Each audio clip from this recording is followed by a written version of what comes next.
Author, rugby player, entrepreneur, country gent, DJ, barbecue maestro, podcaster, social media celebrity, JCB and tweed connoisseur.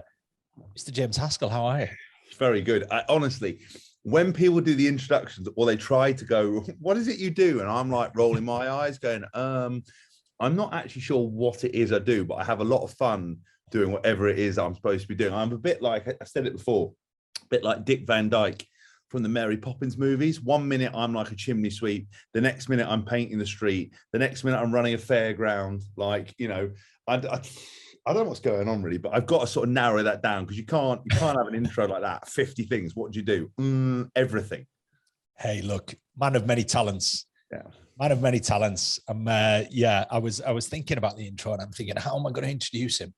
I mean, you know, everybody always goes to the bog standard, don't they? Or former rugby union player James Haskell. And I'm like, well, I think you got a few more strings to you more than that. So I thought I'll rattle through them. And I think I got most of them. There's a few new ones. The barbecue one's quite a new one. Yeah. Yeah. So the barbecue one, the shooting one. I mean, the shooting one was there years ago, actually, when I actually had an events company that I set around doing sort of corporate shooting days with rugby players. And then I didn't shoot for kind of 15 years. And then I basically started up again as I really missed the whole pupil teacher kind of relationship that my entire career was kind of built on, in terms of someone trying to impart or coach pupil relationship, really trying to impart a skill and then executing it. Because in real life, you don't often get that unless you're working in a manual labor kind of job or a profession that requires it. So I really enjoyed going, right, try this, execute this. Oh, you're nearly there. Oh, you hit this one, but you didn't quite get that one. And I found a real kind of synergy with shooting and the coaching of shooting. So, and that was really nice for me to switch off amongst all the other things, because I've basically monetized everything else I do. So what was once a hobby, like DJing was once a hobby, is now like proper job that stresses me out. The shooting, I haven't monetized shooting yet, but I mean, you never know. Hey, who knows? Hey, I don't think there's many jobs for shooters around. It's not really. I'm sure you could ask Guy Ritchie. Maybe I'm sure he's probably got a semi role for a shooter of some description. Listen, if Vinnie Jones can do it, James Haskell can 100% do it. That's what I've said. I mean, one thing that's not on the list, which I desperately want to be, is sort of an actor. There's a frustrated actor / stand-up comedian in me that wants to come out and perform. And everyone goes, oh, you never do it. We never do it. I was like, listen, remember Vinnie Jones and remember The Rock. The Rock is on 70 mil a year, right? And it was some of his early films just required him to raise his eyebrow and do the most wooden performance. Yes, he's now developed into it, and he's obviously a kind of fantastic role model all round. But there's always a chance, mate. There is always. So is that a genuine? You know, that's a genuine pursuit, the acting thing. Yeah, I don't know. I mean, the thing is, I once went to have a meeting. So I was with a big agency in London called United Agents for a while. But basically, my wife was with them. They wanted her. She very kind of like sort of got me involved because they were great in TV. And I went and met one of the acting agents there. I sat down. I was like, yeah, I had this meeting. He just never emailed me back. That just didn't bother. And I was like, okay, so maybe that door's closed. The stand-up comedian stuff, actually, I think is probably much more likely to happen. I'm doing a kind of tour, a 5-day tour, which is a theatre tour, which is basically me going to do that. And my after dinner speaking and my kind of corporate speaking, well, corporate speaking is slightly different because it's much more serious on mental health and mindset and all the other kind of things I'm into. But certainly the after dinner and the speaking is basically just stand up now. That's what I do. I deliver these stories. Yes, they're rugby stories, and there's obviously a limited amount that you can have. I mean, I found enough for another book, but I can't without sitting down with some writers and kind of trying to, you know, make kind of everyday life funny and realizing what you're sitting on top of. That's very hard. And what I'd love to do is at some point, my dream would be to sit down with someone, work with them to get a sort of a routine done, some proper jokes, go into a room, you know, not based on me being a rugby player, and deliver it and see whether I could pull it off, because I'd love it. And that moment where you're going to bomb, you know, you're going to say something and it's going to be awful, and how do you deal with it? Maybe you never have any comebacks. The only problem is the world of social media, that that bomb would just end up. They put it everywhere. Do you remember the time when James Haskell tried to do stand-up? What a wanker! It's like, oh god. Yeah, it's I guess it's, you know, you've done the 2 books, right? I'm guessing that the people around you that you're conveying these stories to, because it must be quite a nice trip down memory lane. Was it doing? I mean, What a Flanker is just over my. I've seen it. Great. All got highly positioned it. Great. And you've got your new one coming out, or is it out now? No. So honestly, I just handed in the final copy of it 2 days ago. So on Sunday, actually, yeah, it's 2 days ago on Sunday. So that was the final proofread. I've read through it like 6 times. That's the worst thing about writing a book. You write it, you hand it in, they edit it, the lawyers read over it, the barristers go in, they make the changes, you read over it again, And obviously my mentality is, initially you're like, I've done this now. So, you go through it. And then there's a couple of things I sort of, just towards these final stage, you slightly mellow and you're like, or maybe I'm just going to turn that story down. Or if that person read that, are they going to be upset? It might be like, the guy's a complete dick, but I really like him and he's very successful at what he does. Do you know what I mean? And originally I just put he's a complete dick instead of putting the other part on it. And just tweaking a couple of words and making sure everything makes sense. So yeah, that's called Ruck Me. That's coming out in November. And do you know what? What a Flanker was my first book was kind of incredibly well received. Well, it's actually, it's going to sound so wanky. It's actually my 4th book, Phil, but it was my first kind of autobiography book, and it went down so well. People loved it. People pissing themselves with kind of laughter, which it was very different to any other kind of autobiography out there. And then Ruck Me is kind of well, I'm giving it exclusive. This is the first interview I've done about it. Was something slightly different. I wrote the first book and then I would send it out to people, and a lot of people in my life were shitting themselves, like friends, former teammates, like, and what would happen is I'd put the book out, they'd be like, all right, Haskell, did you tell that story? And I'd be like, no, I didn't. But I'm gonna fucking do it now. And I'd type it in and I'd put it on my phone notes. Honestly, I'd put it on my phone. I do everything on my phone notes, right? Yeah. And I was like, about 30 extra stories. So the publisher was like, look, this is Sunday Times bestseller. It sold better than we could ever imagined it. We'd love to do another one with you. And so the idea behind it was it's a bit like an idea from Alan Partridge, where kind of he writes a book, I Partridge, we need to talk about Alan. And that's his first kind of spoof book, where essentially he goes back in his life, and then he does a follow-up called Nomad, where basically walking the footsteps of his father, essentially going back to relive some spurious walk that his dad did to a power station, but I don't think he ever did it. And he talks to people along his life, and I've basically got I've gone and interviewed people and spoken to people in my kind of life: Eddie Jones, my mum, Chloe, my old housemate Ollie Phillips, Dozer, my best, who kind of lived in these chunks of periods of time. My Japanese coach, so my Highlanders coach, Jamie Joseph, the guys from Japan, to kind of create this narrative where basically I'm a bit of a dickhead. We've learned that I'm a dickhead from What a Flanker. Why am I like I am?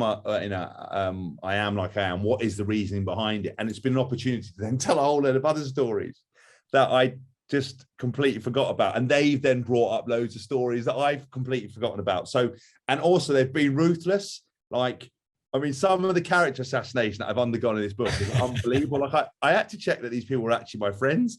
So, but it was so that kind of is going to be the next journey. And again, it's very fun, but the fun part is writing it and being creative. That the boring part is going through and going, does that make sense? And also, I don't want to offend anyone. It's never about trying to be controversial. There's lots of things I could have said and done and put in there and just gone, wow. I mean, I actually did in this book talk about my one and only drug deal, which was I don't know if this is a podcast platform to do it, but I'll tell you the story. Was that I went to party in the park with a few mates, and when I was younger, we bullshitted our way backstage incredibly. We were only, I think we were about 16, 17, must be 17 at the time. And somehow got these golden passes. We're hanging out with the Sugar Babes. Do you remember Hearsay, the first Pop Stars on the free piss, like the way these celebrities live?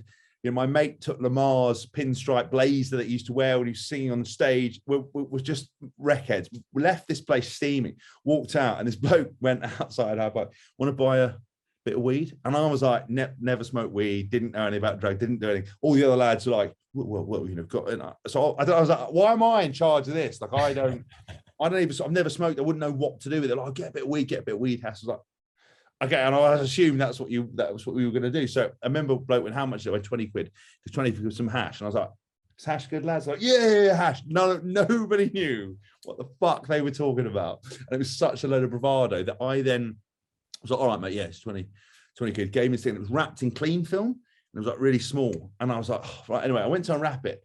Mate, it had to take me about 20 minutes to unwrap this thing. Unwrap. It was a tiny piece of wood, still with the bark on it. And I was like, lads, it's a piece of wood. And they're like, no, it looks like that. And I was like, no. It's a piece of wood. And they're like, no, it's hash, mate. Fucking ass doesn't know what he's talking about. I was like, no, it's still got the bark on it, you dickheads. And then obviously we ran around trying to find this bloke who had obviously just nonchalantly walked off with 20 quid's worth for a tiny piece of wood. So I retired. That was it. That was it. I was like, drugs ain't for me. Don't understand it. Can't do it. And that was so. There's just stories like that. Hey, that could have been a massive turning point there. That could have been the turning point in your life. Imagine that. So wherever you are, Woodman, thank you. Thank you. Could have been like Scarface. That's what it could have been. Thank you, whoever you were. That was serendipitous that he sold us the piece of wood, because what could have happened, eh? Who knew? Hey, you're very entertaining back row forward. Imagine that. Great parties, not great on the field. Sort of career that burnt very bright but disappeared very quickly. Yeah, there was something just not quite right about him, and he smelled. Yeah, he smelled real bad. Always had looked like baking soda on his face, and talked a lot. Actually, hold on a minute. That's not very fast. It kind of sounds like exactly what I'm like now. Hold on. Yeah. Hold on. It's very awkward. Anyways, before we have to get the legal team behind the podcast, so obviously we are here to talk about performance, which is kind of holistic, and I hate that word in many respects, but it's the best way to describe it, right? In this holistic performance field where you do all these things, but you have this performance narrative over everything. You perform, you put this show on. Have you watched The Young Rock yet? I haven't. I've heard great things about it. I haven't.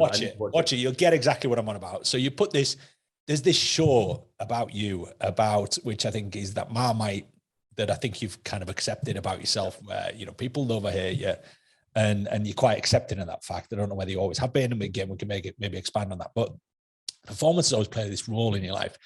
You played rugby from an early age. You've had what can only be described as a glittering rugby career. I mean, you played for countless clubs.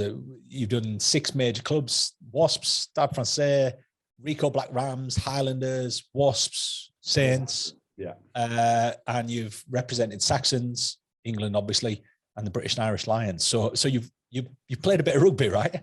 Yeah, I've been around, done a few bits. And then prior to that, you were England under 16, 17s. Was that right? I did. So this great. I missed out on England under 16s. That's kind of what started my performance journey off, actually, in terms of why I am like I am. I think it's down to kind of my parents.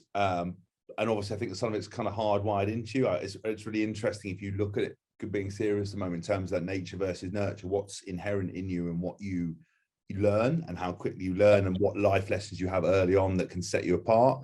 And actually, one of those lessons was not getting into England under 16, was going all the way to a final trial, and essentially not doing the work I was supposed to do to get there. And it's a big ask as a 15-year-old to be given before I'm 2 months out from this, the penultimate trial to the final trial, a booklet, a work booklet going, right, here's your fartlek training, here's your diet, here's your thing, go and do it. And obviously there's a big difference between just being good at rugby at school to suddenly becoming a dedicated athlete, and and knowing and actually understanding what it was to put yourself through a bit of turmoil and hardship. Because people, like, you see it all the time in training now, like, people think they train, they don't, that very few people put themselves, like, I know, having known you for years, for the intensity you have trained at many times, obviously with your rugby background, but more importantly in the powerlifting and the even the intensity of the aesthetics training you would do, would put you on your hands and knees, if not spewing into a bin. And then there's a performance element.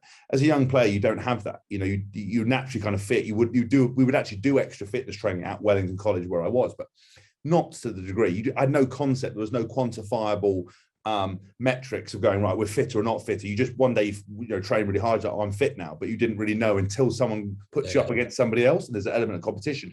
And I basically just didn't do that. I was too busy chasing girls, and I got to the final trial and just underperformed.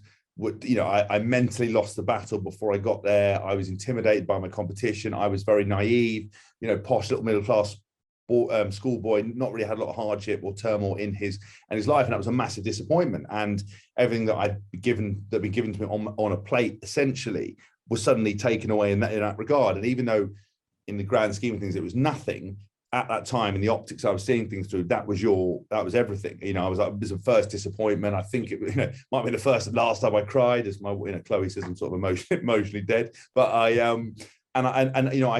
my dad kind of came to me and said, listen, you didn't train, you didn't do what you're supposed to do. You can see this as an opportunity to either come back better and work harder. And we had a friend of the family that was a personal trainer at the time, and you can train with him across the summer. You can start working with him at school if you want to. And it's too skinny, you're not fit enough, or you can just play rugby for fun, and we can just leave it at that and just chalk it down as something else. And I just think something in summer just didn't give me really a choice. I was like, right, I'm going to do this. And a bit like a Rocky montage, I started training with this guy, Henry, and he, when I say that kind of early dedication, he would come to the school, and I was, while other kids were, we finished homework, we had 9 till 10 in the evening. I was running up hills in the rain, often sometimes in the dark or by torchlight, doing hill sprints, going to the gym at school, training with this guy, getting filthy looks, people going, what the fuck's he up to?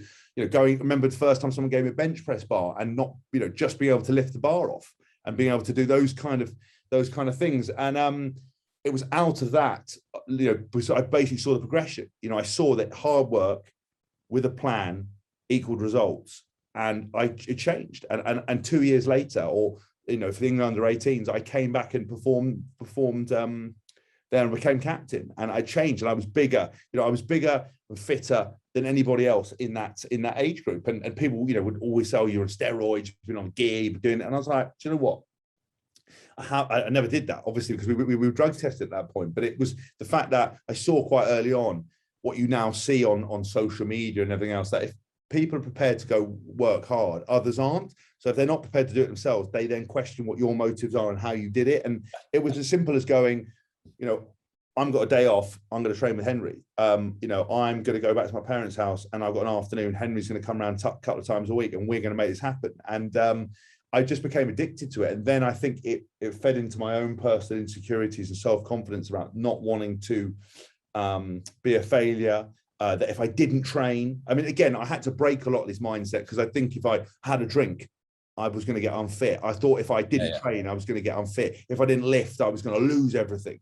Because the naivety, the lack of knowledge, you have this fear. And a lot of the fear and kind of desire to perform, prove people wrong, was my kind of recipe for success. But then equally, I had to address it, because it can be on your undoing. Knowing when to relax and switch off, and actually recovery day is probably better than a training day at the right time. Knowing that having a beer and letting your hair down ain't going to make you unfit. Understanding that if you don't train for a couple of days, that you're not going to suddenly, body's not going to disappear, you're not going to eat, your body's not going to atrophy and stuff, and just all those kind of things. But it was a great lesson, and all those lessons now are what follows me into every single avenue of my life. And it comes down to those things of control, really. I had a failure. I could have sat around going, oh, well, other schools, and I could have done this, and I wasn't feeling very well, and I didn't really get the ball, and nobody easy excuses. Or you could have said, simple, honest truth. What was in my control? Didn't work hard enough, didn't dedicate myself enough. What can I control? Well, how hard I work, how I treat my mind, how I treat my body, how I treat other people. And that was all it is. And everything any problem, nightmare, achievable goal, how do I manage it? Well, I'll keep my side of the street clean and do everything I can do. And that normally works. And everyone else just takes care of themselves. Yeah, it's a fascinating mindset to kick into at that kind of age. And obviously normally there's a trigger, right? By the sound of it, this trigger was the rejection, or they're not quite making it, or they're being so close, or whatever it might be. So how did your parents play a role in that? Because that's always interesting to see, where, especially with a sport like rugby, because rugby, you'll have seen it along the way, the pushy parents, the you know, they push people to the point that they actually push back. Yeah. And I've seen a lot of talented players throughout my time in both rugby, cricket, and obviously further on in my career, you know, observing it from a coaching background. Yeah. You see these people and they have these such high expectancies that their kids particularly, and they'd push them and push them and push them until the kids eventually pushed back. Yeah. Or they'd fail at something and then they'd push back. So how were your parents with all this? Were they super supportive of all of this? Yeah. What was Wellington? So was Wellington a rugby thing? Because obviously Wellington's well known for its rugby, right? Yeah. I mean, I'll be honest with you. So very clear. I never wanted to be a rugby player. I wanted to drive a digger, or I wanted to be in the SAS. That's all I ever wanted to do. My childhood, which we explore a bit more in kind of in rugby, was a haze of kind of just, I was outside, just doing stuff outside, like, you know, playing army, building forts, lighting bonfires, trying to cook food outside, just on mountain bikes, just anything, just, you know, very high. I did. I mean, I have attention deficit disorder with, you know, I didn't really have the hyperactive part to the point, but I was very much like, I couldn't concentrate, but always doing something. So my childhood and awareness of like sport, news, current affairs, just completely irrelevant. I was just having fun, doing whatever I was doing. Yeah. And it was only when I got to Wellington, kind of when I suddenly saw kids like wearing football shirts. You know, my dad's not a massive football fan, so I never supported a team. I never really got into anything until I got to about 12 years old and started supporting Wasps and going to then every game and becoming a supporter of something, but never watched it on TV, never really watched rugby on TV. You know, there were moments in my past where I remember sitting with my dad, remember him to taking me to stuff, but it was just one-off. It didn't mean anything to me. I didn't connect with it. Yeah. And it was like when I kind of met you. Do you remember? You know, I remember. You know, I said to we had a mutual physio guy called Kevin Lidlow, fantastic guy, genius. You know, and I was talking about having a knee operation. I said, look, I need to train with someone else. I want to get the best rehab. You know, he said that you need to speak to Phil Learning. I remember, you know, meeting you. You know, you're a serious guy. I could instantly see you when I met you, like body language. Fucking hell, it did. No, I probably heard a little bit like about me. Was I going to be a nightmare? Was I not? You would have seen that. You know, all I wanted to do was get better, and you'd ask me to do something, and we'd commit. You know, we were training sometimes, you know, 5 to 6 in the morning, 6 to 7 in the mornings before I was going into training. I always had that, and I think, yes, I have some bravado and a personality that is very much like Marmite, but I kind of, people who know what they're doing, I kind of put myself in their hands and go, look, just tell me what to do to make myself better, and I'll go and do it. And like, I don't think in one session I ever push back and said, I can't do it. I don't know how to do it. I was like, Phil, what do we do? And you go and do it. And I go and do it. And that was kind of what I learned. And I think what the mindset thing is interesting, because my parents supported me in the fact that they always encouraged me to do everything. They wouldn't take the answer that every kid gives to straight away, which is like, no, don't want to try it. Don't want to do it. No, don't like it, which is what all kids do, because they don't know any different. So they would say, go and do it and try it, and actually listen, just give it a try and see how you get on. They never pushed me to be a rugby. It's weird. They're not like the American image you have of that kind of thing, where they're like, you know, kids crying, I don't want to be a pageant queen. They're like, yes, you do. And it's like, you know, I didn't ever have that really. They just supported me. They picked me up when I was down. They helped me. They rationalized things very well and just said, you know, this happens for this reason. This is it. And be honest with yourself. You didn't do this. And as a kid, it's hard to take criticism. And actually, one of my biggest work-ons through therapy, through everything else, was an issue around self-confidence in myself. Now, it doesn't add up with the bravado and all the stuff you see and all the kind of way I am and the performance element. But actually, in terms of that performance element, when you don't perform well, how do I take that? How do I deal with it? Do I deal with criticism, or like criticism, unwarranted criticism? No, not particularly well, or I didn't. You know, do I, you know, was I very confident about my ability as a person? Yes. But as a rugby player, no. If someone got into my skills or my game, would I feel defeated? Yes. You know, and as I progressed, if the media mocked me, if people mocked me on social media, did I take it quite hard? Yes, I did. But they were always very good at rationalizing that and encouraging me and telling me, you know, how to be the best and providing solutions to problems. So you'd say, you know, I kind of know how to do this. Well, hey, you should do. Here's this person. And that's what my dad kind of taught me to do, really, in particular, was to find people that are doing something you wanted to do better than you and go and ask them how to do it and to put the work in. And because I saw through transforming my body that if you actually committed to something, there's always that tough period that, you know, you'll know better than anybody when you're coaching with your client, when you used to coach clients or whatever, was that sticking point where they have a go, but they don't commit long enough to get the visible changes to then become addicted to what they're doing and they give up. Whereas actually, if you can break the hump of it and suddenly start progressing, in that moment you go, I'm going to, oh my God, I can lift this. Or you take your shirt off and you're like, oh, fucking hell, I think I've got a bit of a sick. Those kind of moments, those epiphany moments that make you want to have more. I got those quite early on. And it didn't ever push me away. I never stopped being hungry, you know, but then I think because of all the things I do, that hunger to be the very best at what I can do, or to make the journey from life to death the most interesting it can possibly be, so that if you were to strike me down now, I could say I gave everything the biggest go I could possibly have. And in that window, that was rugby for me. You know, I knew it was a limited career from here to here.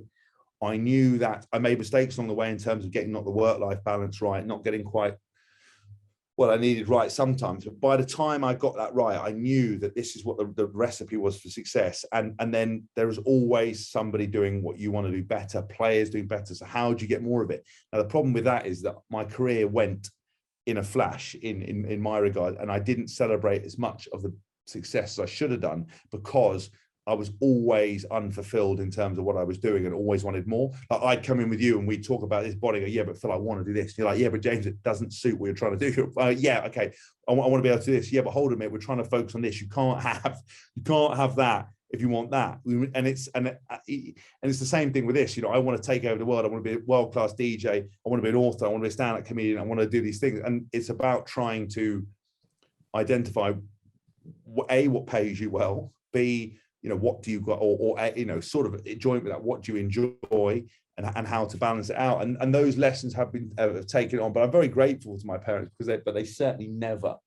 I didn't have that moment where I pushed back on anything. I've never really pushed back on anything, because I think it's the fact that if I push back and quit, it doesn't sit well with me at all. I just really hate that that sensation with a voice. I talk a lot about the voice in a lot of what I do, where, you know, we all know that voice that just says, relax, pal, take it easy, have a day off, don't worry about it. Oh, they're fine. He won't know. And it's that fucking thing that gets you when you're going, I was going to train, I was going to do that extra set, and I stopped. And then you're like, oh, I'll be fine. I'm fit. I'm fine. And that I hate. That nags away at me. That'll eat you alive, that voice, if you don't do it. And that for me is like always in there. And like, it means I don't relax very well. Like, even on the train journey back from this DJ set last night, I read my book and I finished it, and I was like, oh, probably just chill, watch a bit of Netflix. Now, do this music production course I was doing, maybe just put another chapter on that book, maybe just do this. And it's an interesting thing to be married to, I imagine. If you're Ask Chloe, just to see, like, just put your foot off the gas, stop doing stuff. Yeah, and obviously later on in life you've dug into all of this, right?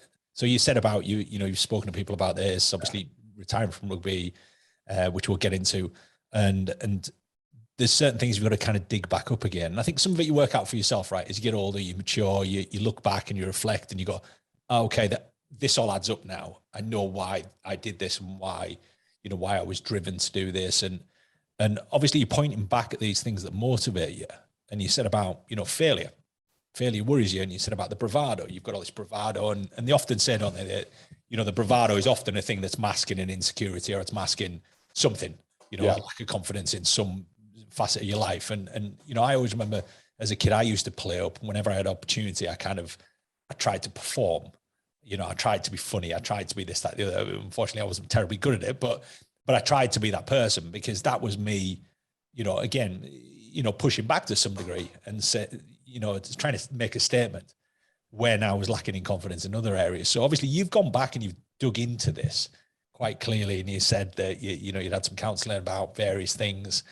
And what brought that about? Because we look at your rugby career, and a lot of people will know you from your rugby career, and they'll look at it and go, super successful, did a lot of things, probably few stones that you wanted to turn over that you didn't, which I know that, from our own sort of conversations, I know there are a couple of things in there that you wished you'd kind of done. You didn't quite get there, but you were pushing right till the very, very end, so to speak. And then where is that now taking you now? How is that reflection? How does that affect you now? How does that drive you, motivate you? Well, obviously the theme of the podcast is performance, and I'll be very honest with you. One of the things that a lot of people, when they go into performance, neglect is they look for, kind of behaviors to pick up on. But one thing they always miss out on, I think, is the mental side more often than not. We're better at it, or we talk a lot about it, but we don't necessarily deal with it. And I think if I said to a group of men, oh, by the way, if you wanted to have bigger arms, you buy these dumbbells, they're going to make your arms massive. All of them go out and buy it. If I said to you, you could transform your whole life by going to speak to a person, a therapist or whatever, to get an action plan to address things. You can be better in your work life, better in your relationship, better in your performance, better in your training, more happy, more comfortable, sleep better, whatever it might be that this person can unlock. You can cover all that through the mental side, because it's the biggest tool we have. And actually, I started seeing someone at 17. Now I have, my wife thinks I've got plenty of mental health issues, but I don't have anything that you would describe as, I don't have anxiety, I don't have depression, I don't have any of these things. What I had was a desire to perform, and I had an issue around confidence. And I remember my godfather said to me, listen, you should do a session with my wife, Jill Owen. And I was like, oh, like every young man, I was like, I don't really know what you're talking about. I imagined it was some sort of chaise long situation where you lay down a doctor with glasses. And I would imagine at 17, so 17 would have been 19. What was that? Oh God! When was it? I tell you, no, it must be 2003, 2004. 2003. So 2004. Yeah. At that kind of time, somebody seeing a therapist would mean that there was something wrong, right? Yes. And this is how it's changed in the last 15, 20 years, right? Is people now see it as a positive thing. It's like you get an opportunity to vent, you get an opportunity to tick boxes and figure out, why you are who you are, right? Yeah. So at 17, you've been encouraged, fortunately, from internal parties. So your father has gone, so it's not quite seen in the same way, I'm sure. No. So you're told you've got to go and see a therapist. Yeah. Well, I mean, what happened actually, because when I had when I was diagnosed with the kind of ADD and not concentration, I actually went to someone about 14, 15, and it was more of I think they were either a psychiatrist or whatever analyzes behavior, whatever it was. Analyzed, we sat down, had a really conversation. It was a nice Indian lady. You met her a couple of times, and she basically said, listen, he obviously has these things, obviously struggles to concentrate, had these kind of conversations. I'm quite open about stuff. And she was like, look, gave me Ritalin initially, which is what I took up until the age of, I took from, what the hell was it? I don't know, age of 10 to 17, wow. Until we got getting drug tested. And so that's when there was a great story of people, I had to pull out of my first England game because I told the doctor, oh, by the way, I was taking Ritalin, it's under 18s thing. And they were like, oh, you can't, it's a legal substance. So I didn't do it. And everyone was like, oh, he's been done for steroids, because I was big, and I was like, no. I didn't want to tell everyone what it was, but I couldn't do it. Then I played the following game. And so this, I was familiar with it. And so when my godfather, he basically said, look, I think you should talk, but it wasn't about, it was anyone noticeable. It was, he obviously was married to this very kind of successful therapist, and you would understand the benefits. But if you don't know anyone, if you told me, I wouldn't know the benefits. You know what I mean? I had no concept. So what he was trying to do was just go, oh, by the way, I think you would benefit. And I sort of was like, well, I couldn't quantify what that meant. I didn't know what it meant. I couldn't understand it. He didn't know me. Well, he knew me well enough, but I wasn't exhibiting things like, shaking a corner or whatever. He just said, from a performance point of view, it might be able to help you. So again, the same thing, I sort of avoided it, and I didn't really know what to expect. And then he put me in touch with her. And I just went and saw her. Just did a session with her, sat down, and she said to me, we had a conversation. She goes, what would you like to talk about? I said, well, obviously rugby would be the best thing. And she goes, well, look, one of the things I can really help you with is your approach to performance, consistency of performance, dealing with selections up and downs and everything else. And that was the original plan, because back in the day when you played 8 games a season, you can do 8 games a season on emotion. You can't do 30 games a season on emotion. So, more often than not, you would be approaching games, you're tired. You've had a row with your missus or your partner. Your selection hasn't gone well. You haven't been playing well. The media hate you. How do you then, when you wake up in a hotel you know, on a fish finger bed, it's 2,000 degrees, you've got shit food, you're playing fucking Leicester, and you've got to perform, and everybody hates you, and you don't have any confidence. How do you switch into game mode? How do you reach that zone that we all talk about? Well, that was what we started to work on, utilizing music to change mood, referencing notes that would sharpen my mind, that would focus, and those notes would then link back to processes I developed around tackling, around ball carrying. You know, even some of the stuff we talked about when we were doing the tackling stuff, or the acceleration work, we worked with you. You know, some of the triggers became a process. So before I was running, I was thinking about what Phil said, arm placement, hand placement, what we're trying to do and how we're trying to do it. You know, when I lift, you know, when you lift, you should be constantly thinking about your cues, the process. So I address the bar like this. And if I fail in any one of those, you can go back and go, I bet there was 3 things in that process that weren't right. So we started to do that. And I remember one day she said to me, oh, so tell me a game that you played well in. And I was like, I couldn't tell her. And she went, you're a professional rugby. Like, I don't know, I made my debut at 18, I think, at the time. And she went, you're a professional rugby player. I was like, can't tell you. She went, you're telling me you don't ever believe you played well. I said, not really, I don't think so. And she was like, obviously the light bulb went on, was like, hold on a minute, this kid obviously doesn't believe in himself, or doesn't back himself, or it doesn't like criticism, or whatever it is.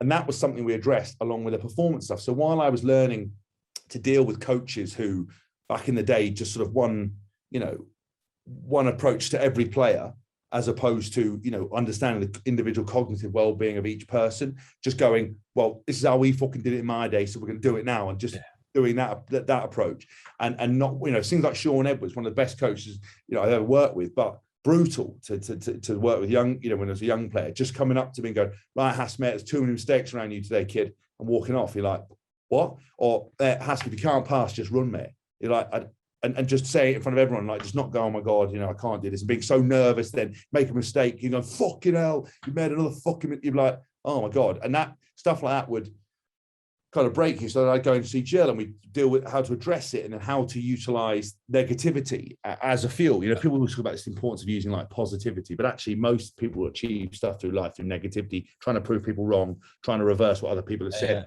So I did all that very much. And the confidence stuff was something that I worked on throughout that, until the point where I, you know, used to use highlight reels before games, to the point where it was something I worked on. I did that from 17 to, you know, I've got a session with Jill next week. You know, it's something that I consistently do, because what people forget, especially about the mental side of stuff, is, you know, there's this belief that, you know, you just need to talk about it. No.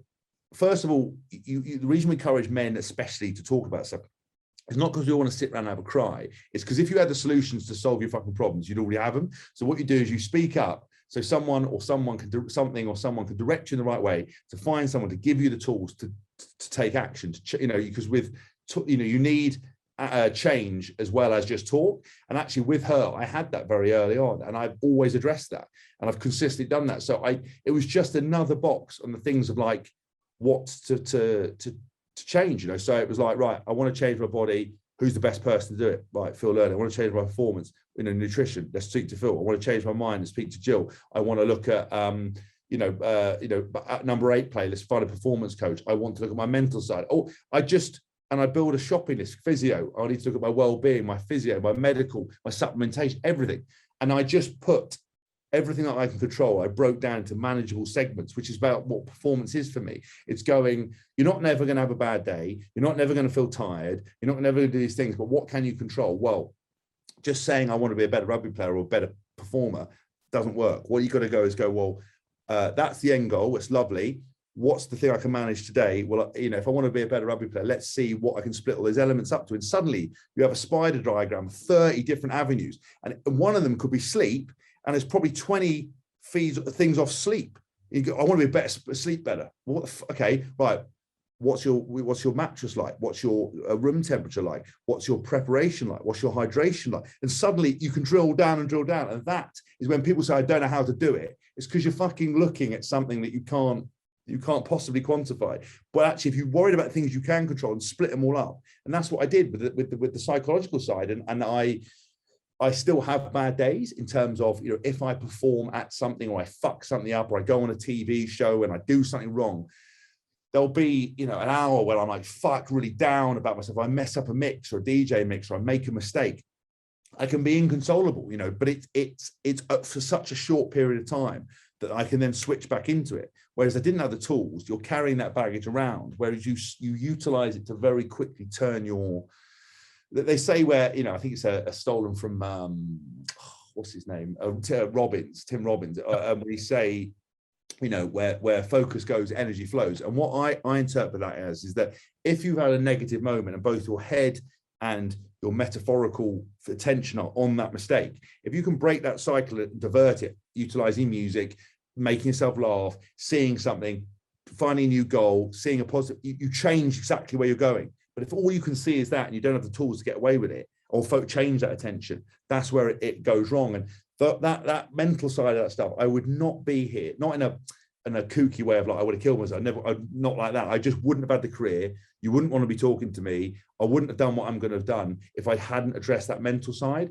And I promise you, for the first 10 years of my career, if you put your hand up and change them and said, who's speaking to a therapist about stuff? I've been the only one. I was the only one who got on the bus with headphones on, listening to music. The only one. Now every fucker's wearing headphones. Every sports team, everywhere's got headphones on. I was the only one. It used to upset the other players so much. They go, "Oi, Hass, fucking, you're not listening. Take it." And I had to sit with one headphone in. Then I had to go from the cans to smaller headphones. I used to have a notebook.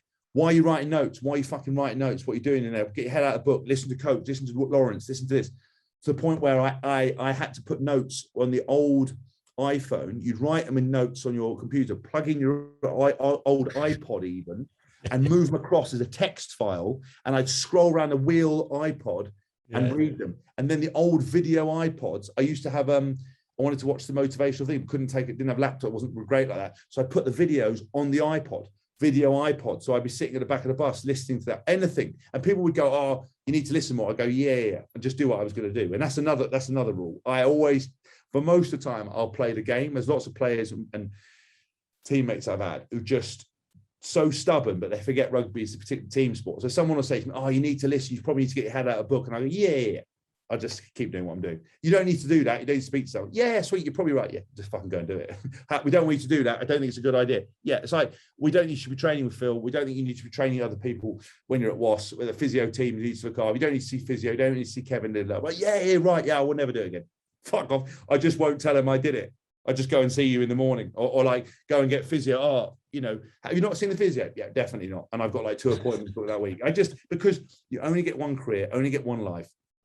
And there is no time for other people's egos, other people's panics.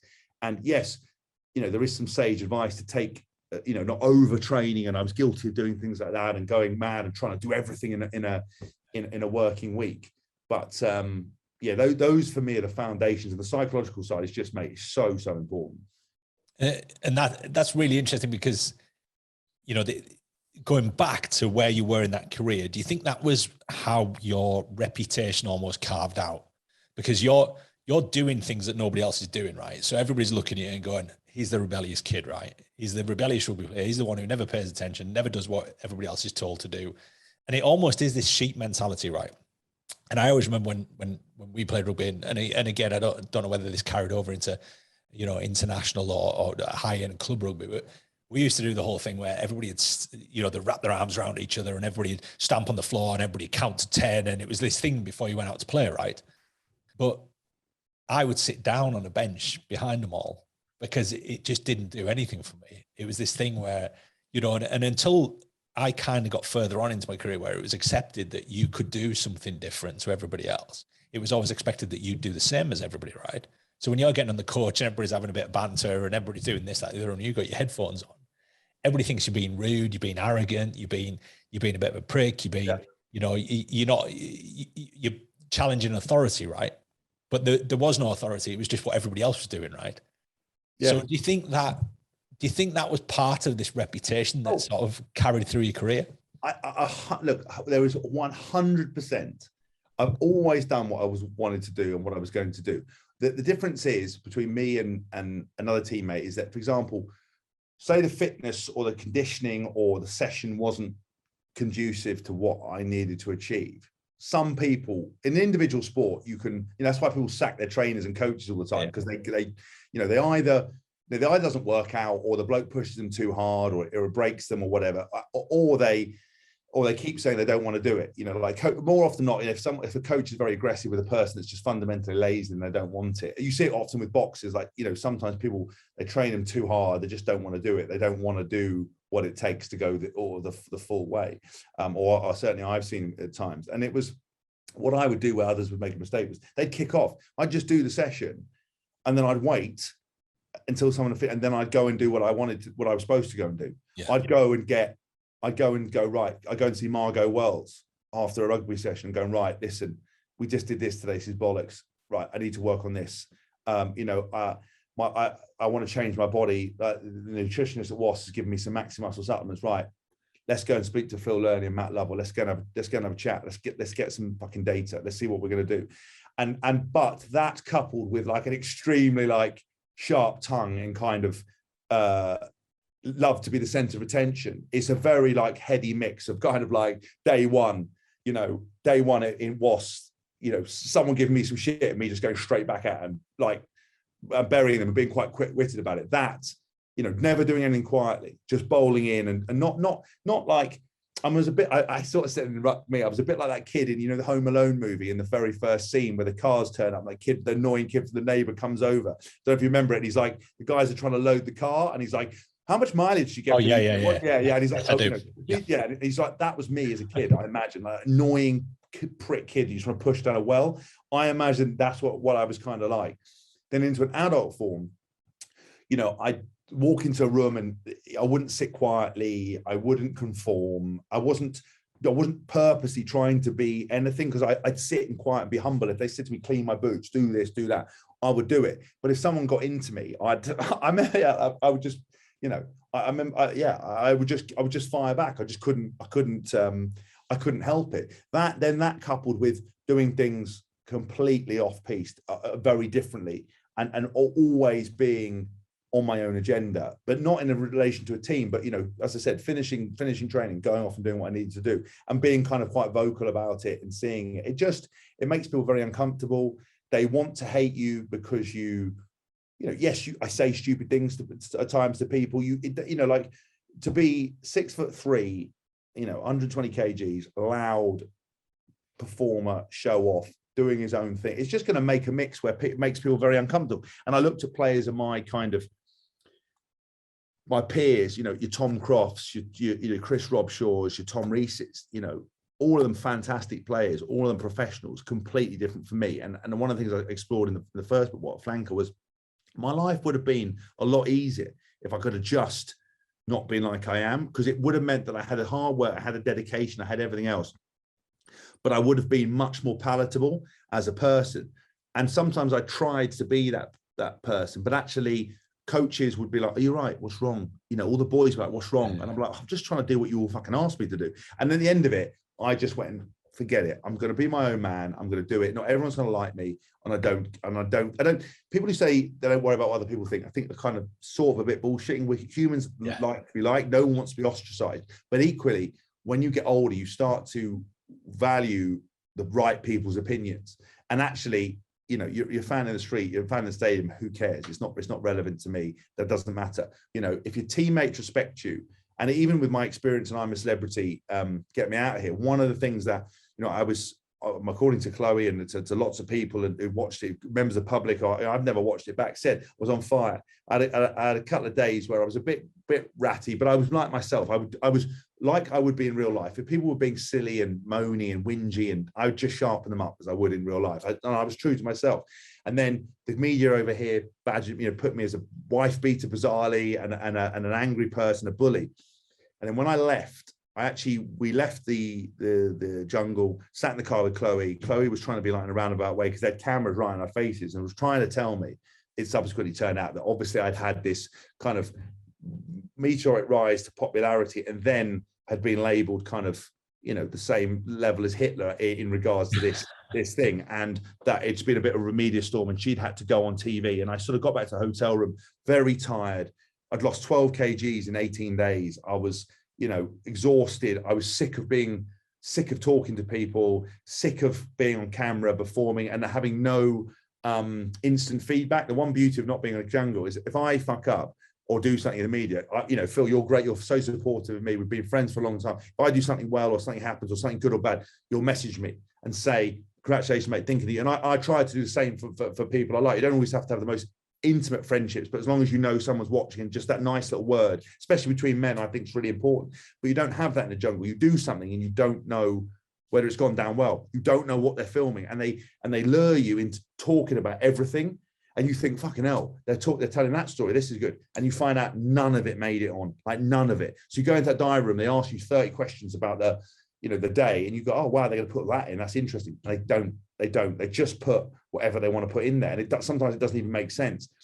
So then to come back the next day and to see that my peers were like mortified that I'd gone, were in tears, including some of the men, guys, that the camp was completely morose, that they even Anton Deck said in the rooms, we've never seen the camp like this after someone left. I sobbed like a baby at watching that. I was with all the friends and family because I was an emotional kind of black hole with it, but also because that was the real justification. And so while the real kind of importance and real rubber stamp on me as a person, that I got that from my teammates with both England, because you've seen from the podcast I do, Good Bad Rugby, every player came on and was like, before I met Haskell, I wanted to punch him in the face. Definitely thought I was going to punch him in the face, but absolutely love him. What a guy! It's happened so many times. And sure, I am a bit of a dick. I'm sure lots of people don't like me, but the majority of people that are important do. And that for me has been the most important thing in my life, is not trying to be friends with everyone, not trying to be popular to everyone, but worry about the people that really count. And it was personified in that jungle experience. And that's why when people say, oh, do you mind about being misunderstood, everything else, it used to be the narrative that everyone attached to every story, hardworking James Haskell, misunderstood by the media, but actually a good lad. It now doesn't fucking matter, because I couldn't have played around the world. I couldn't have done what I've done. It's been proven that by the people that count, that I'm a good team man, and that's all that matters. Even Eddie Jones, after the Lions tour in 2017, he wasn't even involved, and he just called me into the office and he goes, I think you should know that every national coach, everyone's spoken to me and said what every player came back raving about you. You were an incredible team man. Then we need people like you. And I was like, look, that's all that matters. That's like the Lions. They all went from going, fuck me, Haskell's going to be here, this could be awful. Even Rory Best was like, oh God, please not him. To lads that to lads that thought they were going to absolutely hate me, to watching the Lions DVD where they all go, who was the one person you thought you were going to hate? James Haskell. Who's the one person you love? James Haskell. That is heartwarming. And that for me is a justification for what you do. And yes, you have to keep learning, and I make mistakes and stuff. And as I said, I am a quiet, but that's what's important. Otherwise, being Westerners, I don't care if the media misunderstand me. I don't care if you're average punter in the street. I'm never going to be vanilla. I'm never going to work in kids' TV. I'm never gonna be that conformist person. And I'm envious at times, because life would be so much simpler. But fuck me, it would be so much more boring. And oh my God, I wouldn't have had 2 books worth. I've probably got 5 books worth of stories, if we're being really honest. Oh, you had 4 books. 4 books you've already had. I've written already 4 books, but I could have another 4 on stories, and half of them you couldn't tell in actual books. But that's what I mean. If you shot me tomorrow, if I die tomorrow, I've given it the very, very best of everything that I could possibly do. And that's really all that matters.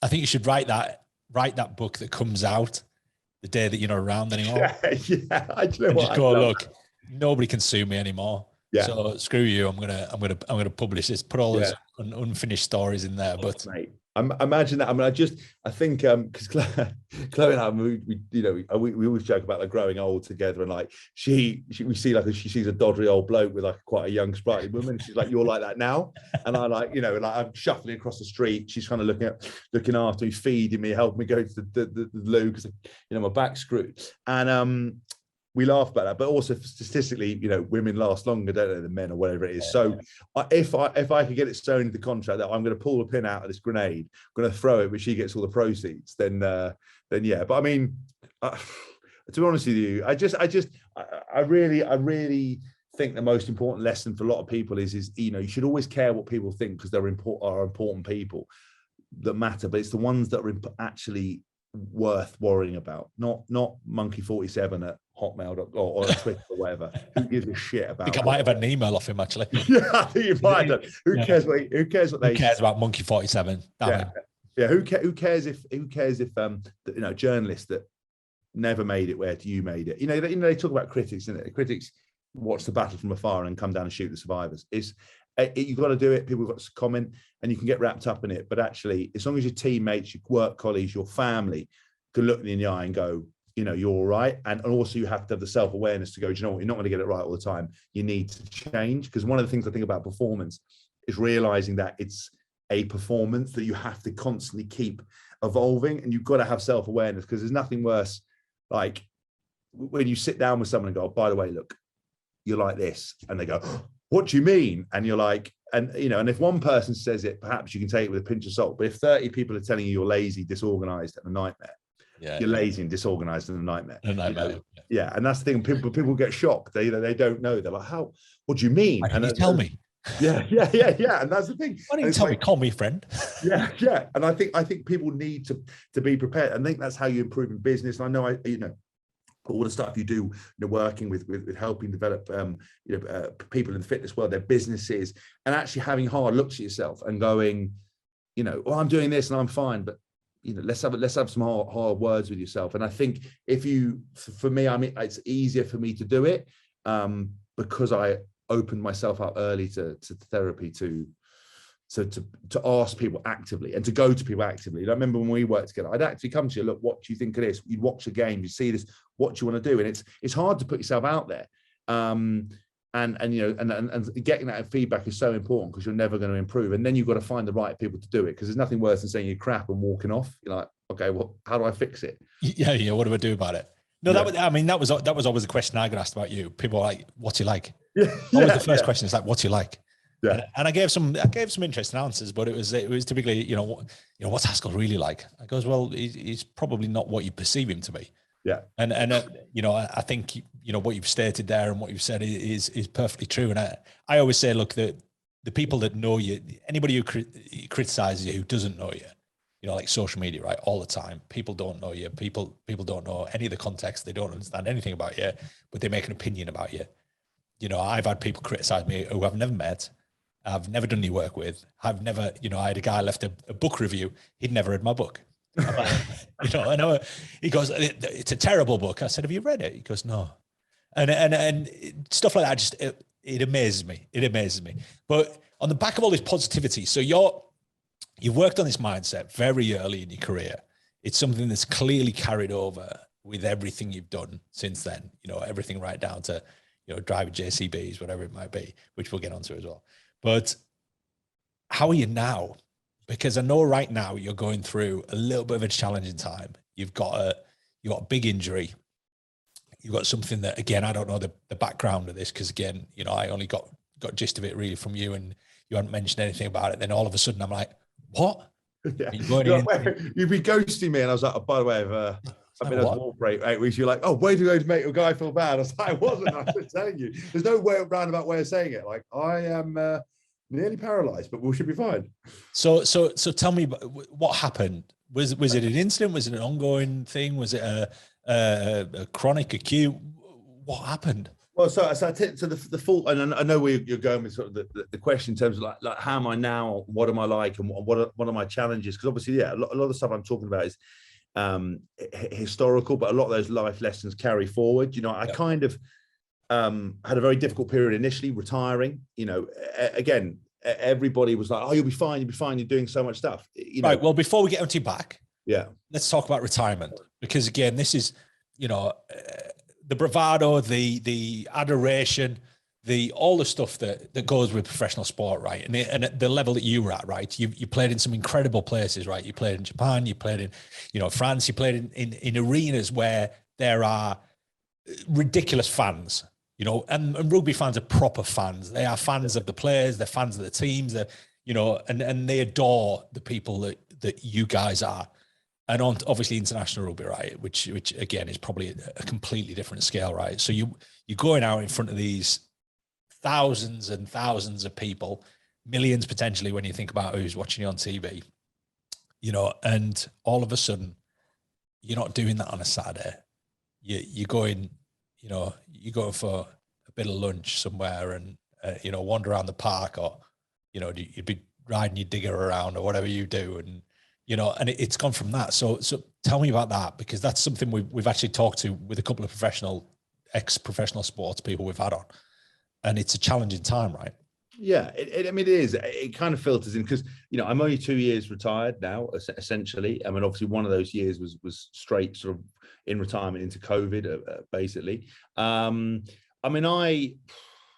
It was hard for me because I had an identity as a rugby player. I had saddled my wagon to being the very best rugby player I could be. And every day was mapped out with routine, and I had a clear goal. And it was very much, here's what I want to achieve. Here's all the stuff we've talked about, all the breakdown that I was doing, everything area of my life was managed to try to get better. I was eager, to my last training session was trying to be better at something into my game, or trying to, do something that I did well, but even better. And then body gives up and you can't do that anymore, and you stop doing it. And yes, you have this kind of career that's great, but as I've alluded to, I wasn't always as fulfilled as I should have been with what I'd done. I hadn't celebrated all the stuff I had done. I wanted more. I always want more. And that was hard to kind of deal with initially, because I kind of wanted to to have gone back and achieved things and done things and stuff. You go through lots of emotions, really. I had a lot of fun, obviously. The first time I had in my life, I had weekends. I could get on the piss. I could go hot traveling. I ended up going to, I think it was something like 8 countries in 6 months doing something. Got to go on a honeymoon that we did, just loads of things. And it was amazing. And I started training, and I agreed to go to MMA. And I was like, this seems like a great idea. And I was like training, 6 days a week to do that. And I kind of was part of a team again. It was quite edgy, and I was learning new skills. And I don't know. I think I kind of had it came to a head really basically where I had this thing, was gonna fight. Really, they say like when a shark stops, well, if a shark stops swimming, it dies. It's a bit like me. I probably just was doing everything and saying yes to everything, being everywhere and earning money and speaking and performing and doing all the stuff that I wanted to do, and DJ gigs. And I DJed in Ibiza. I opened up for Craig David. And I was, this is wicked. And then kind of lockdown happened. It was like putting for the first time in 36 years the brakes on everything that I was doing, and sitting there and going, what am I doing with my life? I've been left with a pretty wrecked body. MMA obviously didn't help. The guys at London Shoot Fighters were amazing, but they are known for their intensity of training. I was sparring every day for jiu-jitsu and wrestling, and then sparring in the cage 3 days a week for those, proper scrapping. I had my bloods done, and my creatine kinase levels were like well into the thousands, like ridiculous. And that was on a day off. And I was, I'd had that jungle experience. I'd had that kind of, emotional roller coaster of that. And my profile had grown, but it hadn't really changed my life. And it had positives and negatives to it. Yep. And so lots and stuff happened. And then kind of in the lockdown period, I remember sitting down in my conservatory, doing podcasts, and we launched this business, and it was going well. And I remember just sitting there though one morning looking at Chloe going like, what the fuck am I doing? She's like, what do you mean? And I was like, I don't know what the hell I'm doing myself. Like, what am I like? Because all the DJing stopped because of COVID, all the public speaking stopped because of COVID, all the after dinners have stopped. The only thing I was doing was podcasting. The MMA was off, couldn't train, couldn't do any of this stuff. And then my body just started to get worse and worse. And I was still training, and I was doing stuff, but like my arthritis, my ankle got worse, and my back started playing up during that lockdown period. And, when you're constantly in pain, and I've been in pain for a long period of time with arthritis in my toe, which I ruptured playing against Australia, and then my ankle. Pain is a debilitating thing, and I'm always kind of just get on and go. And I'll address it, talk about it, and again, acupuncture, heat therapy, I'll do everything to make it work. And that's how I reconcile it. Well, is there any stone left unturned and looking after it? No. Well, if this is the best we're going to get, this is the best we're going to get. And being constipated can affect your mood. You want to go for a walk and you're limping, you want to train, you're limp. That was nagging away at me. And then I kind of, Chloe was great, kind of sitting down, and the tools I'd worked with, Jill kind of kicked in, especially on the topic of what I was going to do next. She was like, right, what do you enjoy doing? Well, obviously you're a colossal show off. I was like, what do you mean? She goes, James, you're a performer and a storyteller. That's everything you do. You tell a story with music, you perform, you love the crowd, you love the technology. After dinner speaking, you love showing off, performing, podcasting, storytelling. It's all about performance. So you've managed to do all the things that you love about performance. This is what you can do. This is what you can do about post-lockdown. This is what you're getting paid for. This is what you can control it. And we went through it. And that kind of gave me some grounding. And I consistently went back to that list. And I then thought, you know what? Chloe and I are going to launch a podcast. I'll launch one with my book. We'll do this. And I busied myself again. And I started to see a therapist again and saying, look, I need to address some of this pain stuff. And one of the things he recommended was acceptance, kind of accept, not the perception of where you want to be and what you used to do, but where you are.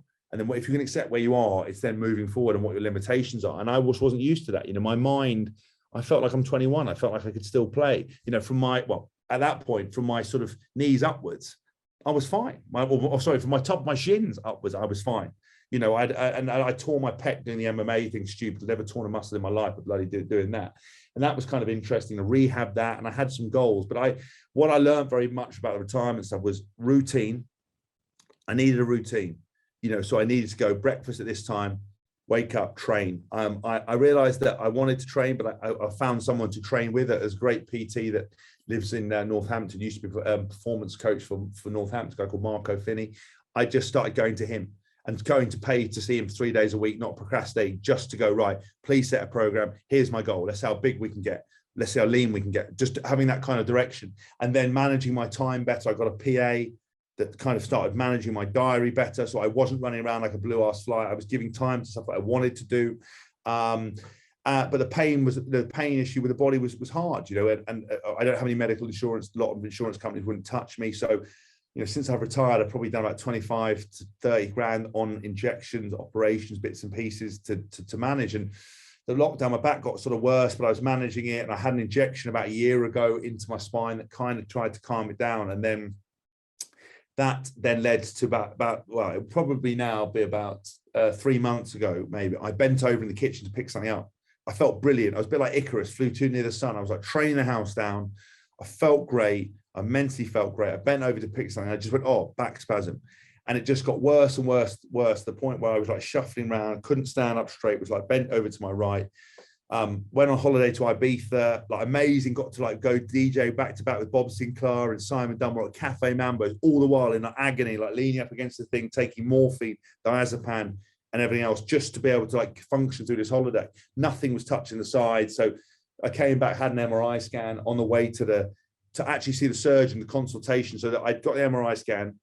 I was going to tell the results to him. I had an appointment, and my doctor who got the results called me up and said, "Where are you?" And I said, "I'm in the car on the way to the surgeon." He goes, "You need to get to the hospital now." He was like, he used to be my team doctor at WAS. I was like, "Fuck off, Ralph. I'm not going to the hospital." Well, you stop being exaggerating. He's like, No. You need to get to hospital now. You're in danger of something called cordia equina. You need to get to an A&E now because they're going to have to probably operate on you.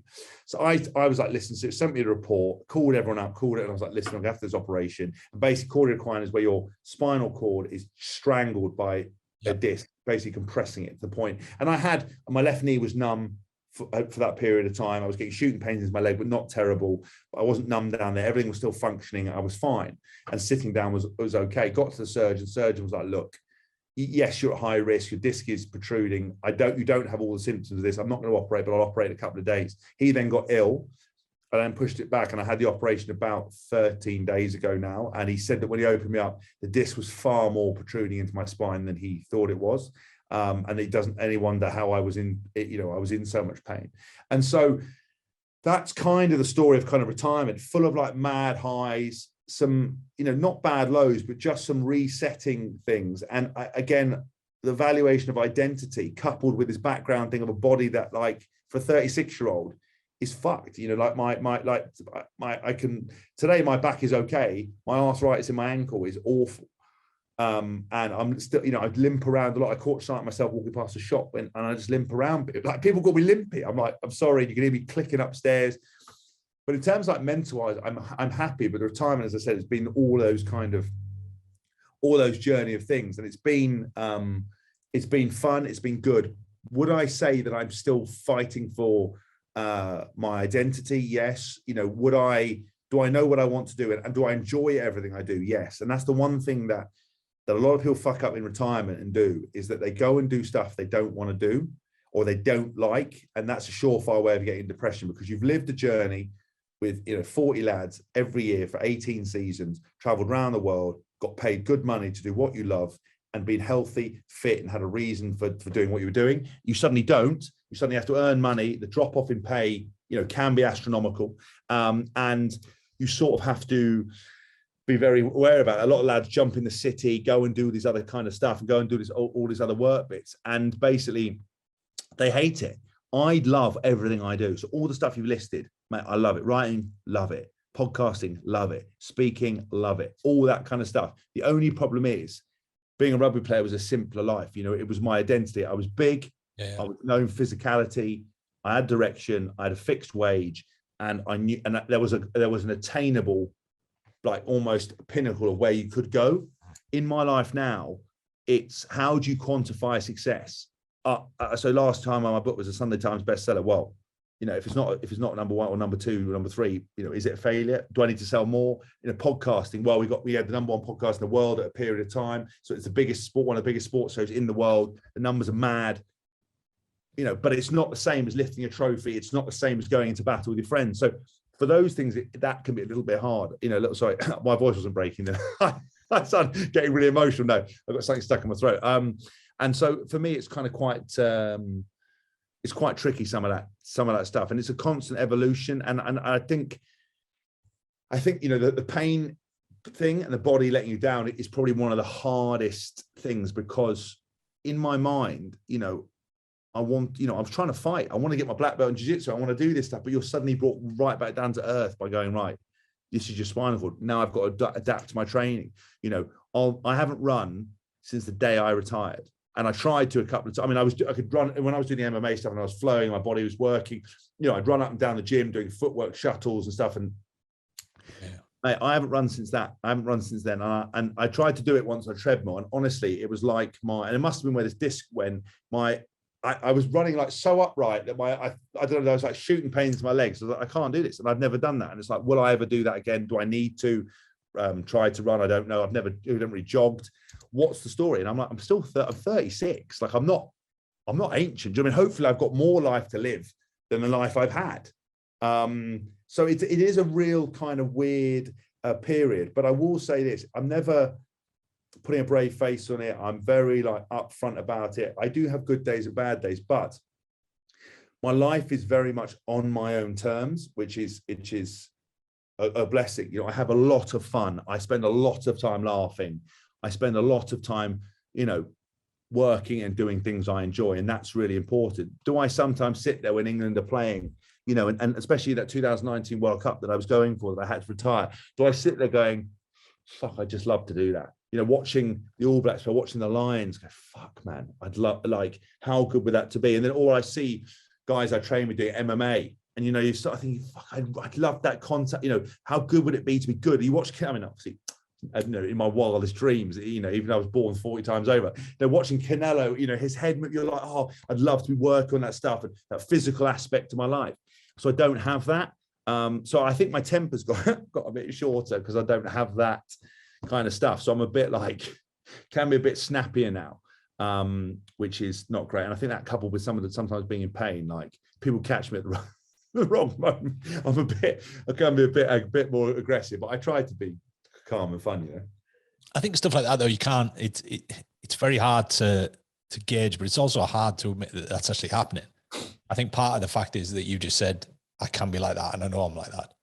I think that's part of the battle, isn't it? Is accepting that, yeah, I am a bit short, I am a bit snappy right now, and, you know, there's various things that you can be doing to deal with that. And obviously, if you're open with the people around you about it, they're a little bit more forgiving, I think. Yeah, I mean, like I said, you know, the therapy thing, you know, is important to me. And again, one of the things that there's a lot of faux life coaches out there, faux idols. You know, you know, especially with social media, we pin our hopes. I'm talking about the royal we. You know, we pin our hopes to the kind of these people, and most of them have done fuck all life experience. They just got good bodies and talk a bit of spiers and they drive a nice car. Well, that doesn't qualify you to have any sort of ability to talk to other people. And I'm very kind of aware of that kind of stuff, and every advice I try to give, you know, a podcast or my journey, I genuinely go back and reaffirm what it is I'm talking about. So some people, you know, I do as I say, not as I do kind of person, but I do try to come back to that. At moments you can go down rabbit holes, and then you need to just readdress those things. And like I said, you know, if I have a moment where I think to myself, do you know what, I'm just wheels coming off a bit here, you go and speak to the therapist. Do you know what? Hold on a minute. I need to have a break here. I need to rest it. What am I? And sort of sit with yourself for a minute. And actually, one of the things I found during lockdowns, I love a cigar. You know, since I retired, I always had done, like, you know, it was once a year, obviously, when I was playing, and I sort of quite enjoyed that. And actually, just a bit of mindfulness, just to sit in the sun, you know, sat in the summer, real nice coffee in the garden, and just have a minute, and just be like, no phones, no nothing, and sort of go, how are we? What we do? You know, what's the kind of vibe? And actually, that ability to switch off and kind of relax. And actually, even, you know, I don't watch a lot of TV or movies, but when I do, it's when I'm eating. So in the morning, I'm a massive breakfast man. I love my breakfast. I remember when I once wrote my food diary, and you were like, "There's a lot of flat whites and caramel shortbread on here." I don't remember ever telling you can fucking have that. And I was like, "All right, Phil, but, you know, have a little bit. You know, listen, you know." But my kind of my day rolls on good coffee, good morning, breakfast, chill. I sit down with Chloe, you know, feed the dog, have a cereal, put on something, you know, watching Entourage again. I'll eat, I'll relax, then I'll start my day. You know, if I get a minute to sit down for lunch, which I'll do, I'll watch some crap. You know, that's what beauty of Netflix is. There's any instant action movie you want, watch that, or not a bit of it, switch it off, go off and carry on working. And those little breaks and stuff help manage me. And I think the variety of things I do actually does help me. I know most business people would say, look, it's better to be, you know, a master of a couple of things than a jack of all trade, a master of none. But, you know, for me, they pay well, and I utterly love it. Like last night, you know, DJing to 600 students, mate. It was like, honest to God, I had 5 security man mark me in the door, with Chloe behind me in it was a club in Exeter. The DJ booth was tiny. There was like 3 of us in there. And after about 10 minutes, sweat was dripping off my face onto the DJ equipment. Everyone was melted. These people were climbing over the stuff, like hanging off it. Mate, the vibe, anything I played, they were just eating up. And it's like, what a cool thing. I just got a train. They put me in a hotel. We took Chloe down there. We went for a walk around Exeter this morning, had a real nice breakfast, got back. I've done a meeting. I get to talk to you. We're going to go and watch the Bond movie later. And then tomorrow, do you know what? Tomorrow I go and see the surgeon. And then I have to go and drive up to Wales to see, to do something with a sponsor of mine on a shoot. And then, do you know what? I'm speaking at lunch on Friday. I mean, you know, and I get to tell a few stories. I mean, it's not a bad life. And there's moments to enjoy, you know, and getting a dog was a good one of those as well. So I get something to train and play with. And, you know, he's like my little sidekick. So it's quite cool. Sounds good, mate. Sounds like things are going the right way. Yeah. I think it's just that you know, refining what that looks like, and I think that you've probably got to take a bit of time over. You seem to be mastering many things, so it's good to see. So what does the future hold? What are the plans? Are there plans, or is it just you just kind of winging it and we'll see where it goes? There's always schemes, mate. Is there? Yeah. So what's the scheme? There's loads. I mean, okay, so. The honest answer is, it's kind of one of those things that you always want in your life, that you kind of think, what's going to be your, you know, what's going to give you the fuck you money? Like what's that you know, because I think a lot of mistakes that men in particular make is they go for the money over they go for what they enjoy and what they believe in and what's actually authentic to them. And everyone throws down authenticity now as if it's like it's okay, I'm going to do this, but it's authentic to me. It's like, no, you have to feel it and want to do it and actually believe in it. And a lot of what I do, as I said, I really enjoy, you know, so the podcasting stuff with, you know, the Good Bad Rugby is we set up a production company off the back of it. There was lots of avenues within that to, you know, we're just about to take a live tour on the road with them. I'm about to embark on a live tour with myself. We've got this book, Ruckme's coming out. Another one is coming out in 2022, which I'm writing, which is a bit more about a mindset kind of thing. You know, my ideal week, if I was going to give it to you, would be DJ 4 nights a week, speak 3 of them, and the rest of the time I take up with podcasting, fun stuff. And I think eventually, as my profile wanes and you become sort of that guy, go, fucking, didn't he play cricket for England? When you become that kind of guy, you obviously, we were going to bring the young talent in, and I would go much more into kind of a managerial role of kind of content creation stuff around this business and around the podcasting, and kind of, because lots of people have podcasts, but it's about building off the platforms and the brands around them. So I really enjoy it, and so there is an idea of what to do and where I want to go. And one of the things actually the therapist told me to do was, like, he goes, have you ever sat down and planned like what house you want to, the kind of ideas you want to have, where you want to go? I was like, no, never. And Chloe had always tried to want to do it. So I've now kind of got a vision, going to move back down towards here from Northampton, start maybe looking at kids. That can obviously transform your life in many ways. But I think I've decided to avoid at all costs the get rich quick schemes, the stuff that I don't care about. I get confronted with stuff all the time, and if I just don't care about it, I'm just not going to do it. It doesn't matter if someone says to me, this is going to make you millions. I just can't. I can't do it. It's just not. It doesn't interest me. So what I want to try to do is do what I want to do better. I'd like to go into much more of the, like I said, the stand-up kind of routine with these shows, because I want to make people laugh in that area. But if the opportunity ever arises from a world-class DJ, I'll just fuck all of this off, and I'll just go touring around the world. If I could be Carl Cox or Nick Fanciulli or one of these guys, I would. That's me done. That's all I do. If I could do that, but it's unfortunately it's a bit of a hard sell to turn a former rugby player into someone. But I am trying. Again, that's another avenue with that DJing stuff. So funny. Like last night I was DJing. I had 3 decks going at one time. I was like, I'm mixing acapellas. Guys, like, oh my God, you can actually DJ. I was like, yeah, what did you think I was going to do? And it's the same thing when I could do. Yeah. Stuff like Baby Shark. Drop Agadoo and then Baby Shark on it, classic wedding melodies. Yeah. And they, a bit of Spandau Ballet. But the whole idea, but again, is sort of demonstrates my mentality. I was like, I want to do DJing. I've been doing it for like 10 years now. Done some wicked gigs, but it's a hard sell for people. Everyone told me can't do it. It's like, right. So I go and see like a DJ teacher. Now, just keep refining, adding elements to make myself better. Then they go, oh, you probably need a radio show. So I set up a podcast. We get 40,000 listeners. That's on Mixcloud, SoundCloud, and iTunes. They fucking love that. They go, oh, we need to produce music. I was like, right, I've made 2 songs. I've got 2 more coming out. They're out. I'm like, fine. Just keep telling me I can't do it. I keep knocking on the door, because for moments like last night, and for moments where I get to perform in front of people, they're mega. So there is a plan in the madness. At some point, you have to move stuff aside, but because it's always about, for me, time versus reward.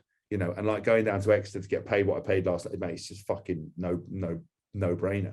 But at one point you're going to go, listen, one of them's going to hopefully shoot off, and you'll do it. And at some point I'll get old, and I'll have to narrow even more what I'm going to do. But I think certainly the production company business is the long term goer at the moment, because we're looking after Rob Brydon's podcast, John Bishop's, and some other guys as well. So that's quite exciting. This is the spin-off from Good, Bad and Rugby, right? Yeah, it's a spin-off. Oh, but nice. Good, Bad Rugby in itself is growing. And again, one of the things that I've done a lot of that people kind of forget about, and they just look at me as kind of a meathead thing, is that I'm riding the wave of the generation of people that came into social media. So content creation, podcasting, is everything that I've ever known. I've always been a content creator in terms of, brands now. They used to be, right, could you come and meet some clients? Could we film a little bit of stuff? Now it's film this, TikTok, Instagram video, what works, what doesn't work, how it's going to be perceived. And, I have an active role in kind of, Good, Bad Rugby as owning the company, what we want to do, how we want to do it. And there's some great lessons, sitting in a lot of meetings, talking to a lot of people about what we want this vision to be like. And I think it's a really good experience. And I think for me, that's something that will build up as the other stuff goes down. As you know, I'm not shy in coming forward. So a few of these corporates who've never been in a team environment, you can see them a bit like, fucking hell, I don't think, you try not to sit on the fence anymore, as I'm like, I'm obviously going not on the fence at all. They're sort of not used to it. So I think that's quite good. And the last fallback plan is, if Chloe keeps being as successful as she is, I'll just be a kept man. I'll just carry her little lapdog around in a bag and just sit quietly in the corner and just be told what to do. As long as she's getting interviewed and whatever else, and whatever you need, man. I've got no ego in that. Amazing. So I'm assuming there's some good support from each of you to each other's careers, and you complement each other really well. I mean, obviously, I knew you when you kind of first got together with Chloe, and you know, she was almost like your kryptonite. It was this, all of a sudden you're this changed man, and you know, you appear to complement each other very well, which is actually what I was going to say about the good, the bad, and the rugby. I was going to say you guys have kind of, you know, you got together this really cool team who seem to bounce off each other really well. The dynamics really cool. It's for anybody that hasn't watched it, go watch that episode. It doesn't matter which one; they're all very good. But yeah, no. Hey, look, I know we're getting on here, not in age, but we're getting on here. And just to close, your routine. You mentioned a little bit about, you know, kind of what you do in a day. You get up, you really embrace your breakfast. You watch them, this, that, the other. But with respect to exercise, movement, things that you do that benefit you from a cognitive, physical perspective, what are the things that are given, things that you'll do all the time? You know, you said about sleep earlier on. You said about, you know, managing sleep, and obviously throughout your rugby career, I'm sure you spoke to plenty of sleep specialists, people who looked at recovery, et cetera, et cetera. So what are the things that you do on a daily basis that are staples? I mean, the one real important element to all of that stuff is actually I section it off so they don't bleed into one. And what I mean by that is that we all set ourselves up goals, and I love a to-do list. But if you go and sit down after breakfast and go, right, I'm going to do my emails, and I guarantee that if you don't set this specific time aside, just focus on your laptop, put your phone in the bin, you'll be on Instagram, WhatsApp, Facebook, emails coming in, phone calls, doing this. You never get the job done. And so what I try to do is compartmentalize. There's a new age kind of thing that's, I mean, I've been doing this for years, but they kind of now even invent diaries where you block off time bits now to do. Time blocking is a big thing. We talk about it a lot because there's actually some decent science behind it, and, you know, about cognitive management. And, you know, they actually talked about composers. Composers is an interesting one because composers are some of the highest functioning people around, you know, when you talk about orchestral composers, and the fact that they can maintain focus on a singular thing, which is obviously composing, for around about 2 hours, which they say is a real extreme. So for somebody who can focus on one particular event for that period, that length of time, is quite skilled at it, because obviously it's something you learn to do over time. So they state that, you know, focal time for most people is around about 60 minutes. So you can't, you know, completely deeply focus on one thing for much more than an hour. So this time blocking things, you know, there's loads of evidence coming up about it. There's loads of science behind it. There's loads of, you know, people championing it. And obviously it's things through trial and error people have been doing for a long time, right? Yeah. I fell into it because I just couldn't do it. You know, I just was too distracted all the time. So I started it pretty early on at school, and just timetabling things and just going, right, this is the specific stuff we're going to do, and this is how we're going to do it, and nothing else is going to interfere, and block it off into a point where I'm going to go, right, 30 minutes to do this, and then once that task is done, I move on to the next one. And you know, even if suddenly you do answer all your emails, they suddenly all go back up, you're like, no, I'm onto this now. This is where we're going to go. Yeah. So, I mean, my routine thing, you know, a lot of it is centered obviously around the sleep. So, you know, I massively underperform if I don't sleep properly. And that's a big thing for me, you know, even things like mattress, pillows, temperature of the room. I don't have any, apart from a phone, lights, everything, trying to make it dark as possible. Those things are really important for me. Hydration, hugely important. Again, that's a staple for me, that if I don't nail that as soon as I wake up, I'm already, you know, I always weigh myself every morning. I'm always 2 kilos down every morning when I wake up through dehydration. So obviously got to replace those. You know, I can almost feel myself kind of coming back to life with that kind of hydration. Training wise, I always try to get my training done in the morning, get it done. Again, you know, I enjoy it, but it's, you know, I a lot of times I find if you're busy, the later you leave it, it's rife with excuses as to why you shouldn't do it. I think I'm a big one of the believer of the mentality that the punishment for not doing, and I say punishment in the lightest, so the punishment for not doing something should be, you know, so subsequent that you to such a level that it encourages you to do what you're going to do. So not a lot of people, they're doing a transformation goal, whether they have an off day or not, if they don't really care about the goal that much, or they're only doing it for some vanity reason, they don't necessarily overcommit. So a lot of times when I was used to train, I used to have this dedicated focus to train because I had a reason to do it and a drive. In fact, now retired, yes, I love to train, but when you're at home and, I don't have somewhere to go and train, I've got a gym at home, but I'll go and do it in a minute. I'll do it tomorrow. Shit, this has got in the way. I've got to go to London. You don't do it. So what I had to do was actually go and pay someone and go, right, I'm going to give someone money, because if I don't turn up, I have to pay him. If I don't do it, I'm going to do it to make the punishment worse. They always say that if you to break a habit, if you could sort of imagine, if every time you got road rage, you fucking honked the horn and swore at everybody. If you imagine that every time you did that, you had to give your worst enemy $2,000, sometimes that, or pay the other driver you fucking hate $2,000, sometimes that can help break your cycle. It obviously, for a lot of people, it won't break those things, but you can find other ways of doing it. And for me, the training was really important, 3 to 4 times a week. And as I said, trying to maybe in the evenings, put your phone down, by 7:30, 8 o'clock, leave it in another room, and go and sit and do whatever you're going to do and spend some time with your partner are really important. Things like, as well, I get my bloods checked every now and then for these performance stuff. I reevaluate.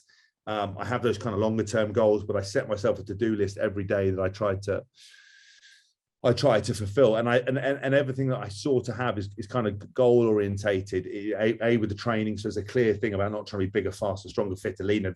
It's like, this is what we're trying to do at the moment. Yep. And then again, just around my diet and health, I have a balanced life in terms of, people who do either extremes, who don't eat anything bad or eat only bad. None of you have any balance. But for me, balance is understanding calories, understanding, that kind of area of stuff, but also being able to have that balance. Going, I want to have this, but I know that it kind of fits into what I'm trying to do.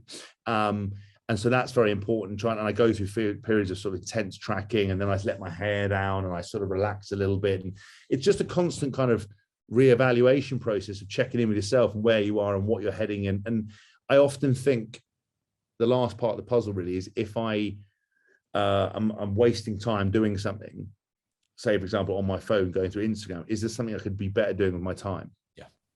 And the answer is always 9 out of 10. I will literally put the phone over there and go, right, I'm going to do one of these courses I'm doing online, and I'll go into that and I'll watch that. And if I sit down and, I start getting caught up doing something, I go, is there something I could be better doing my time? Is there something I'm not happy with in my life? And they're like, right, okay, well, what work are you putting in to do that, to fix that?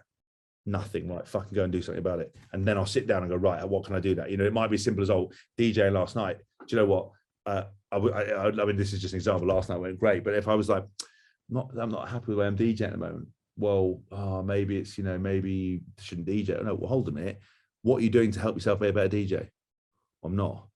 Well, how many times are you practicing a week? Once. Well, that's not going to make you fucking better, is it? Are you watching any video? And then you suddenly go on a spiral, then you make a plan, then you execute. And that for me is the constant thing of, like, even if you're arguing with your missus, what am I arguing with missus? She's being a dickhead, what we're going to do? But then you look at it and go, what we're doing here, why are we talking about, how can we make this better, what's the story? And just, you can split it down to anything. And that for me, I think, is the final piece of the performance thing, just kind of reassessing it and going, what is it you are in charge of? Stop looking outward, look inward, and go, what are you in charge of? And that's what I try to do every day to make things a bit better. Because I'm a big moaner and a big negative man, and I love a moan.